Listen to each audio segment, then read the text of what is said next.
Mbeũ njĩthĩ nĩ mahetwo mathomo ma wonjoria na ũhũthĩri mwega wa mbeca mbere ya mamũkĩrĩte kĩgĩna kĩa Nyota nĩguo macierekerie kũrĩa cingĩciarana na ũrĩa mangĩhota kwĩyaka kũhĩtũkĩra biacara iria mekwambĩrĩria. What do you understand by a savings plan?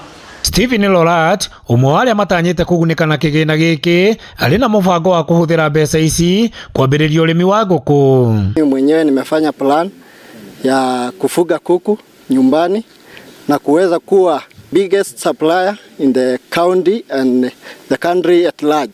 Kwa budget ilikuwa 22,000. Nimeweza kufanya budget ya kuku 15 ambayo ni vifaranga naweza kwenda kujikuzia nyumbani. Budget ikakuja 23,200 na kwa ile ya serikali naweza kwenda kujiongezea shilingi 1,200. Kũhĩtũkĩra mũbango ũyũ, ayuthi aya marauga aingĩ ao arĩa matararĩ na mwĩhoko na angĩ marorĩire njohi-inĩ na ndawa cia kũrebia nĩmonete ũtheri amu rĩu marĩ na kĩgĩna gĩa kwambĩrĩria biashara. Tungeomba tu kushukuru hii project ya Nyota kabisa kwa sababu wamefanya kitu ya maana kwa kufund vijana. Nowadays unaona vijana wengi hawana kazi. Kwa hivyo Nyota walijaribu kukuja na hii plan ya kuinua pale kijiji, watu wengi wamekuwa idle kama vijana.